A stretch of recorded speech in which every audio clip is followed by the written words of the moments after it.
ലോക്സഭാ തെരഞ്ഞെടുപ്പുമായി ബന്ധപ്പെട്ട 24 സൈക്കിൾ യജ്ഞം സജീവമായി ഊർജ്ജസ്വലമായി തുടരുകയാണ്.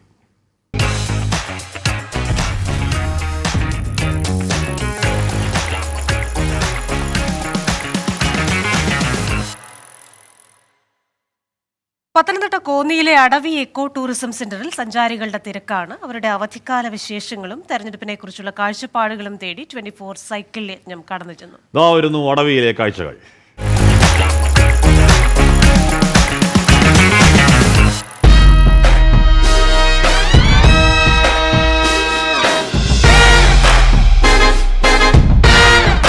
പത്തനംതിട്ട ജില്ലയിൽ വന്നിട്ട് കോന്നിയിലെ അടവി എക്കോ ടൂറിസം സെന്ററിൽ വരാതെ പോവാൻ പറ്റില്ല. അത്ര മനോഹരമായ ഒരു സ്ഥലമാണ്. കുട്ടവഞ്ചി സവാരി ഭയങ്കര ഫേമസ് ആണ്. സ്മിത പ്രവിത നമ്മളിവിടെ വന്നപ്പോ നമ്മളെപ്പോലെ സുന്ദരികളായ കുറെ പെൺകുട്ടികൾ ഇവിടെ ഇങ്ങനെ ഇരിക്കുകയാണ് അല്ലേ? ഞങ്ങൾ ചെന്നൈയിൽ നിന്ന് വന്നുകൊണ്ട് ചെന്നൈയിലാണോ? തമിഴ്നാട്ടിലാണ്. അതെ അതെ. രാഷ്ട്രീയമൊക്കെ നന്നായി നോക്കുന്നവരാണോ? ഒബ്സർവ് ചെയ്യാറുണ്ടോ? ഇപ്പൊ കുറച്ചു കാലമായിട്ട് കുറവാ. അതെന്താ കാരണം? എന്താ നോട്ട് ഇൻട്രസ്റ്റഡ്? വലിയ മാറ്റമൊന്നും വരാൻ പോകുന്നു പ്രതീക്ഷിക്കുന്നില്ല. അതുകൊണ്ട് പിന്നെ ഫോളോ ചെയ്തിട്ട് വലിയ കാര്യമില്ലെന്ന് തോന്നി. അതുകൊണ്ട് തീരുമാനിച്ചോ? അത് ഞാൻ തീരുമാനിച്ചു. ആണോ? പോളിംഗ് ബൂത്തില് അതെ, തീർച്ചയായിട്ടും ഉണ്ട്. ചേച്ചി, ആര് ജയിക്കും എന്നൊരു തോന്നലുണ്ടോ ഈ പ്രചാരണമൊക്കെ കണ്ടു കഴിയുമ്പോ? വികസനം അതുപോലെയുള്ള കാര്യങ്ങൾ നടത്തുന്നവരാണ് ജയിക്കട്ടെ എന്നേ പറയത്തുള്ളൂ. യോഗ്യർ അല്ലെ? അത് തന്നെ. അല്ലിയാമ്പൽ കടവിലന്നരയ്ക്കു വെള്ളം അന്ന് നമ്മളൊന്നായി തുഴഞ്ഞില്ലേ കുതുമ്പു വെള്ളം നമ്മുടെ നെഞ്ചിലാകെ അനുരാഗ കരിക്കിൻ വെള്ളം നമ്മുടെ നെഞ്ചിലാകെ അനുരാഗ കരിക്കിൻ വെള്ളം.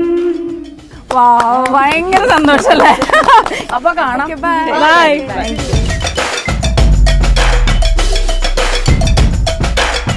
നിങ്ങൾ എവിടെന്നാ? സ്ഥാനാർത്ഥികൾ ആരൊക്കെയാന്നൊക്കെയുള്ള കാര്യങ്ങളൊക്കെ സ്ഥാനാർത്ഥികൾ ആരൊക്കെയാന്നൊക്കെ അറിയാം. അപ്പൊ എനിക്ക് തോന്നുന്നു നിങ്ങള് കോട്ടയമാണ് ജില്ലയെങ്കിലും മണ്ഡലം വരുന്നത് പത്തനംതിട്ടയാണ് അല്ലെ? അപ്പം എങ്ങനെയാണ് പത്തനംതിട്ട മണ്ഡലത്തിലെ പ്രതീക്ഷകളൊക്കെ? എനിക്കിപ്പോ ഒരാൾ ജയിക്കണമെന്നുണ്ട്. മനസ്സിലുണ്ട്. ഉണ്ട്. പേര് പറയില്ലേ? പേര് പറയാന്ന് പറഞ്ഞാൽ ഞാൻ വിചാരിക്കുന്ന ആ ആളെ ഇടി വന്ന് പേടിപ്പിച്ചിട്ടും പേടിച്ചില്ല എന്ന് വിചാരിക്കുന്ന ഒരാളെ. ധൈര്യത്തിനാണ് വോട്ട്. ആ ധൈര്യത്തിനാണ് എന്റെ വോട്ട്. കാഴ്ചപ്പാടൊക്കെ എങ്ങനെയാണ്? സ്ത്രീകളുടെ ആവശ്യങ്ങളൊക്കെ ഉണ്ടല്ലോ. ഏത് മേഖലയിലും എല്ലാ പ്രയോറിറ്റീസ് വേണം സ്ത്രീകൾക്ക്. അതാണ് നല്ല ആഗ്രഹം. ഏത് സമയത്തും നമുക്ക് ഫ്രീ ആയിട്ട് നടക്കാനുള്ള ഒരു ഫ്രീഡം. രാത്രിയാണേലും സേഫ്റ്റി വേണം. അപ്പോ താങ്ക് യു. നിങ്ങളെ കണ്ടതിൽ വലിയ സന്തോഷം കേട്ടോ. ആർക്ക് വോട്ട് ചെയ്യണം എന്നുള്ള കാര്യമൊക്കെ മനസ്സിൽ ചിന്തിച്ചിട്ടുണ്ടോ?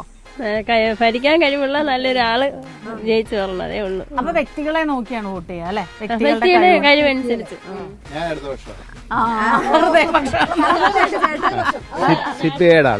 ഞാൻ എപ്പോഴും വാർത്ത കണ്ടിരിക്കും. 24 ആണോ? അത് ചോദിച്ചോടെ. കാരണം നല്ല നേരായ നല്ല ഒരു കഴിവുള്ള വ്യക്തിയെ കിട്ടണമെന്ന് ദൈവത്തോട് ഞാൻ പ്രാർത്ഥിക്കുന്നു. പാട്ടോടുന്ന അമ്മ പറഞ്ഞേ. പാട്ടോടോ? കാട്ടുമൈനകൾ ചേക്കേറും പൂമര കുമ്പിൽ വന്നു താളമിട്ടൊരു പാട്ടു പാടി വൃശ്ചിക തെന്നൽ. ശരി അമ്മ, ബൈ.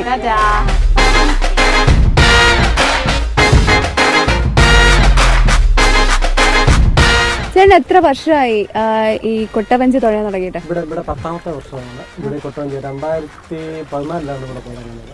ചേട്ടാ, നല്ല രസകരമായിട്ടുള്ള സംഭവങ്ങളൊക്കെ ഉണ്ടാവാറില്ലേ ഇതിനകത്ത് പോകുമ്പോൾ? അതെ, തീർച്ചയായിട്ടും. നമ്മൾ ഇതേപോലെ റൈഡ് ചെയ്യുന്ന സമയത്ത് നമുക്ക് ആനയൊക്കെ ഇങ്ങനെ കുട്ടികളുമായിട്ട് പിന്നെ ക്രോസ് ചെയ്യുന്നത്. ചേട്ടനെന്താ ഈ രാഷ്ട്രീയം ഇവിടുത്തെ ഒരു രാഷ്ട്രീയം എന്ന് പറഞ്ഞാൽ പിന്നെ എനിക്കങ്ങനെ ഞാനൊരു ഞാനൊരു ഇടതുപക്ഷ പിന്നെ ആളാണ്. പിന്നെ അതുകൊണ്ട് മാത്രമല്ല നമുക്ക് വികസനങ്ങൾ എല്ലാം നടത്തണം. കാരണം നമുക്ക് ഈ അവിടെ പോയിട്ട് മാത്രം കാര്യമില്ലല്ലോ. വിജയിച്ചു വരുന്ന ആളുകളൊക്കെ നമുക്ക് ഇവിടെ എന്തെങ്കിലും അടിയന്തരമായി ചെയ്തു തരേണ്ട പ്രശ്നങ്ങളോ പരിഹരിക്കേണ്ട ബുദ്ധിമുട്ടുകളോ ഒക്കെ ഉണ്ടാവില്ലേ? തീർച്ചയായിട്ടും. ഇങ്ങോട്ട് ഇറങ്ങുന്ന എൻട്രി അവിടെ ഇറങ്ങി വരുന്നതിന് മുമ്പ് നമ്മൾ ഇതേപോലെ കയറാനൊക്കെ ഉണ്ട്. നമുക്കൊരു സ്റ്റെപ്പ് അങ്ങനെയൊക്കെ കുറെ കാര്യങ്ങൾ ഞങ്ങൾ ഇതിന്റെ പിന്നെ അധികാരപ്പെട്ടവരോടൊക്കെ പറയാറുണ്ട്. പക്ഷെ അതൊക്കെ കൂടി വരികയാണെങ്കിൽ നല്ലൊരു ടൂറിസത്തിനൊക്കെ വളരെയധികം സാധ്യതയുള്ള സ്ഥലം കൂടിയാണ്. ഏതൊരു വ്യക്തിക്കാണെങ്കിലും നല്ല രീതിയിൽ ഇഷ്ടപ്പെടുന്ന ഒരു പ്രദേശമാണ്.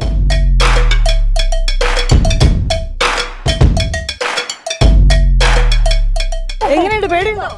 പേടി ചെറുതായിട്ടുണ്ട്, കുഴപ്പമില്ല. രാഷ്ട്രീയം ഒക്കെ ശ്രദ്ധിക്കുന്ന ആളാണോ? ഇപ്പൊ തെരഞ്ഞെടുപ്പ് വരെയാണല്ലോ, അതുകൊണ്ട് ചോദിച്ചതാ. ആര് ജയിച്ചാലും ചേട്ടാ നമ്മൾ ട്രിവാൻഡ്രംകാരാട്ടെ, ട്രിവാൻഡ്രത്ത് ആർക്കാട്ടാ സാധ്യത? സാധ്യതകൾ എല്ലാവർക്കും തുല്യ ഇതാണ്. ചേച്ചിക്ക് രാഷ്ട്രീയം എങ്ങനെയാ ചേച്ചി? രാഷ്ട്രീയം ഉണ്ട്, ഇല്ലെന്ന് പറയാൻ പറ്റത്തില്ല.